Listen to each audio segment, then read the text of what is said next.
कि इस चुनाव में राम मंदिर का मुद्दा नहीं है, वो जानती है कि इस चुनाव में पुलवामा का मुद्दा नहीं है, वो जानती है इस चुनाव में ऑपरेशन सिंदूर का मुद्दा नहीं है, वो जानती है कि ट्रंप ने 50% टैक्स इम्पोज कर दिया है, वो जानती है कि ट्रंप ने ये बोला है कि हमने पाकिस्तान और हिंदुस्तान के बीच में युद्ध विराम करने आ रहे हैं, करिए, चौक पर करिए। कांग्रेस भवन में आते तब हम जाते, लेकिन कोई कुछ बोल देगा तो वैसे तो बीजेपी वाले सभी दिन कुछ ना कुछ हमारे लीडर्स के बारे में बोले जाते हैं। सरकार आपकी बन रही है, तेजस्वी यादव जी मुख्यमंत्री बन रहे हैं और मैं तो पूरे यात्रा में स्वयं साथ चला हूँ।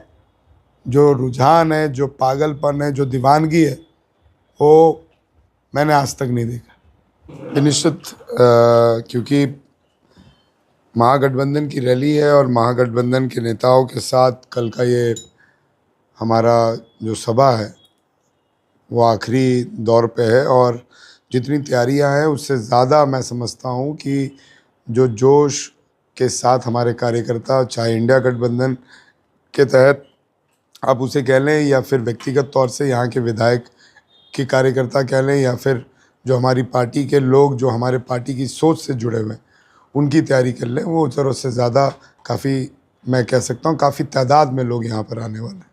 आप लोग कह रहे हैं कि वोट चोरी करके प्रधानमंत्री बने हुए हैं, मगर वो कह रहे हैं कि कैसे वोट चोरी करके बने हुए हैं। 240 सीट नहीं आता, 400 सीट आता जब वोट चोरी करके बनना ही होता तो। सर ऐसे 140 आ रहा था, वोट चोरी किया तब 240 आया।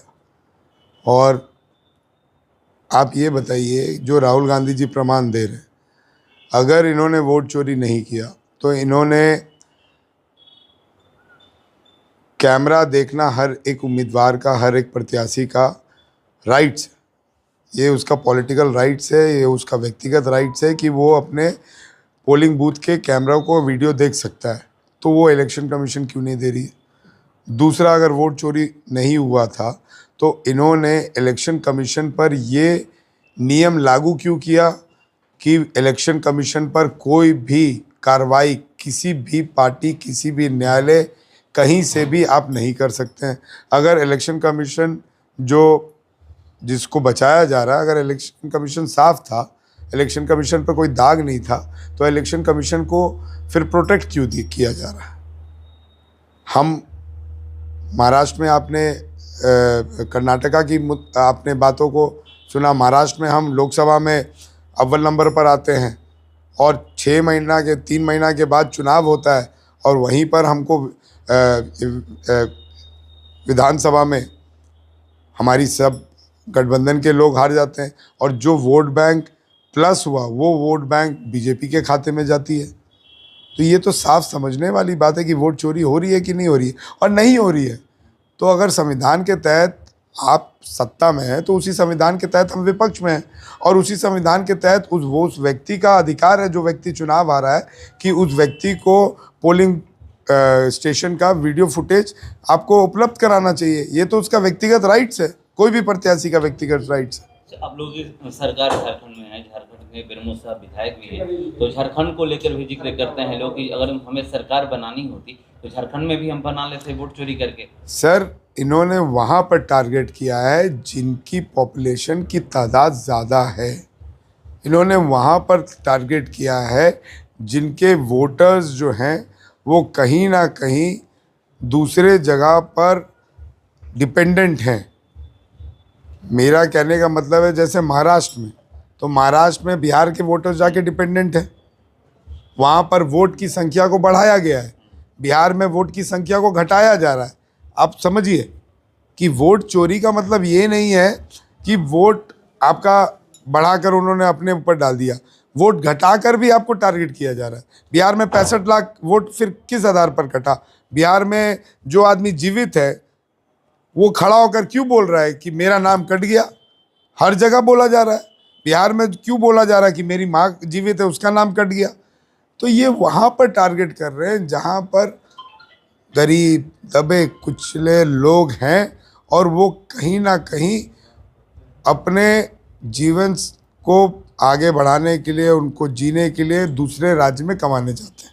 अच्छा, एक सवाल ये है कि जो महाराष्ट्र की आप बात कर रहे हैं और जब कर्नाटक की आप लोग बात कर रहे हैं, मगर बिहार में जब SIR हुआ तभी आवाज़ उठा, पहले क्यों नहीं आप लोग आवाज़ उठाए कि वहाँ भी इस तरह का काम हुआ है? सर चोरी जब होती है तो एक बैग तो अनुसंधान करके आप नहीं पकड़ लेते हैं। चोरी होती गई तब पता चलते गया कि हम मजबूत होते हुए भी क्यों हार रहे हैं।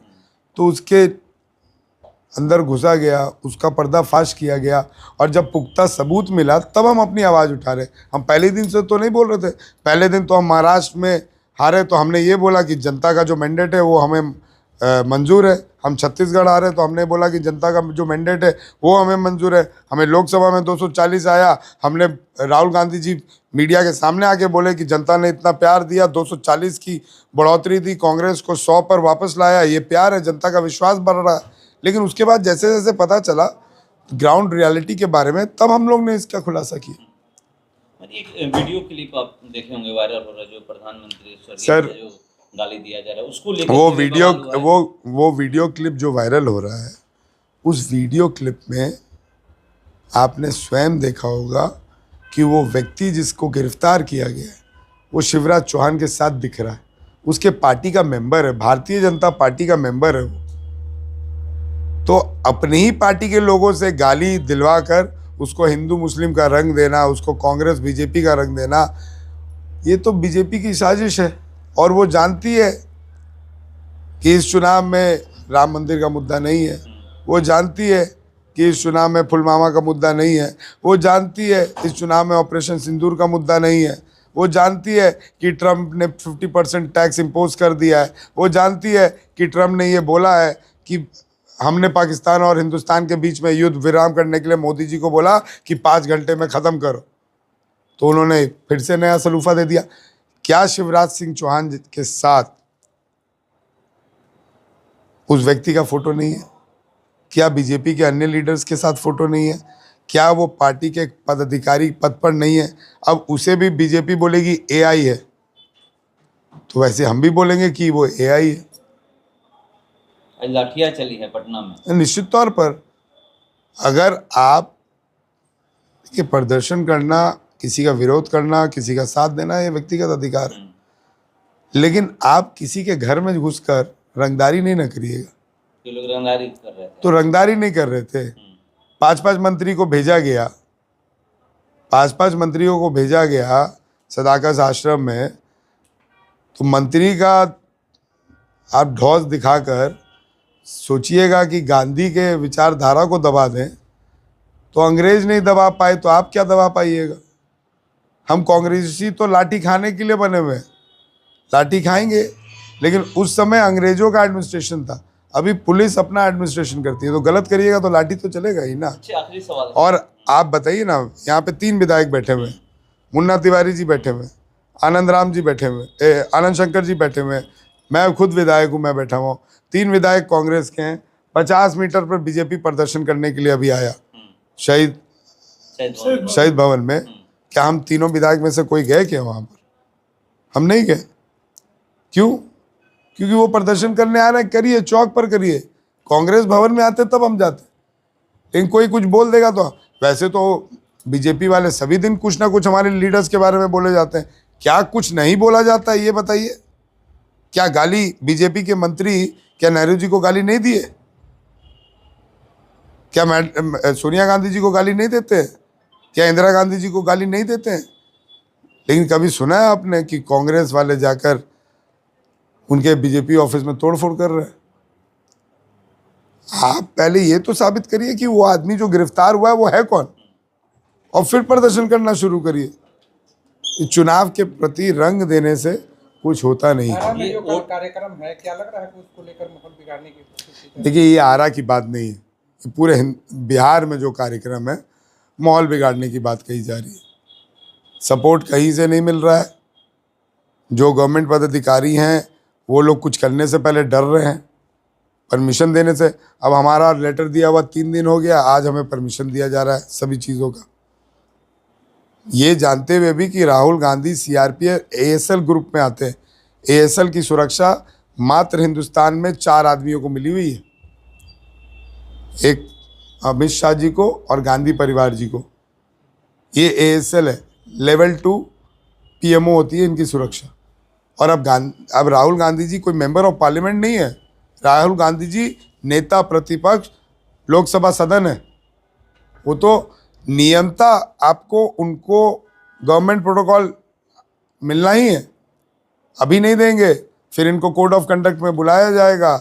जब कोड ऑफ कंडक्ट में पार्लियामेंट में आईएएस आईपीएस खड़े होंगे, एडमिनिस्ट्रेशन खड़ा होगा, तभी जवाब देते हुए नहीं मानेंगे इनको। ये तो माहौल बिगाड़ने की सभी जगह साजिश की जा रही है। चोरी का जहाँ तो आप बात कर रहे हैं, अभी एक विधायक थे, बीजेपी के विधायक, यहीं गारा के विधायक हैं, उनसे जब किया गया तो वो कह रहे हैं कि ये लोग कौन है, ये लोग पहले इतिहास आप जान लीजिए, ये लोग जो वोट चोरी की बात कर रहे हैं।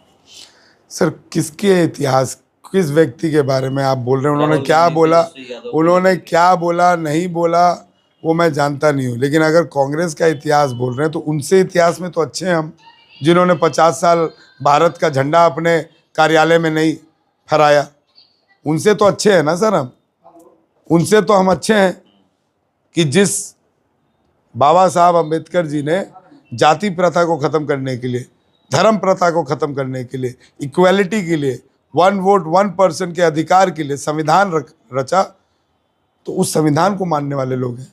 उनके जैसे लोग नहीं हैं कि जाति में हिंदुस्तान को बांट रहे हैं, धर्म में बांट रहे हैं, उनके जैसे लोग नहीं हैं हम। और हिंदुस्तान तो मुगलों से लड़ाई लड़ रहा था, उस समय भी इसी बात की लड़ाई थी कि धर्म और जाति के आधार पर हम एक हुए और तब मुगलों से हमने लड़ाई जीती। क्या महाराणा प्रताप जी का सेनापति मुसलमान नहीं था क्या? आप बता दीजिए। महाराणा प्रताप जी का सेनापति कौन था? मुसलमान था। महाराणा प्रताप सिंह किसके घर में रहकर पले बड़े? एक आदिवासी के घर में रह के पले बड़े, घास की रोटी खाई उन्होंने। तो वो जाति और धर्म को उस समय देखा जाता, वो जाति और धर्म को उस समय देखा जाता तो हिंदुस्तान मुगलों से आज़ाद नहीं होता।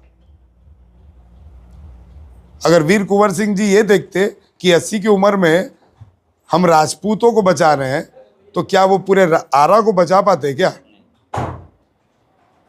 उन्होंने राजपूत होकर राजपूत को नहीं बचाया था, उन्होंने हिंदुस्तान का नागरिक, हिंदुस्तान के सिपाही होकर हिंदुस्तान को बचाया था। और हमारे पूर्वज इसी बात की लड़ाई लड़ रहे थे कि हिंदुस्तान में धर्म जाति का बंटवारा ना हो। लेकिन ये बीज बोया किसने? यही बीजेपी पार्टी ने। बैकवर्ड फॉरवर्ड की बीज बोया गया, हिंदू मुस्लिम का बीज बोया गया, अब तो क्षेत्रवाद का भी बीज इन्होंने बो दिया। महाराष्ट्र में बोलते हैं बाहरी हो। क्यों बिहार में वोट देने से पहले क्या बीजेपी के मुख्यमंत्री महाराष्ट्र के आकर बोलेंगे कि हम बाहरी लोगों के बारे में जो बोला जा रहा है सबके बारे में हम उन पर कार्रवाई करेंगे, चाहे वो कोई भी हो, चाहे वो इंडिया गठबंधन का आदमी क्यों ना हो? जी कितना प्रभाव पड़ने वाला है आखिर? निश्चित तौर पर सरकार आपकी बन रही है, तेजस्वी यादव जी मुख्यमंत्री बन रहे हैं, और मैं तो पूरे यात्रा में स्वयं साथ चला हूँ। जो रुझान है, जो पागलपन है, जो दीवानगी है, वो मैंने आज तक नहीं देखा।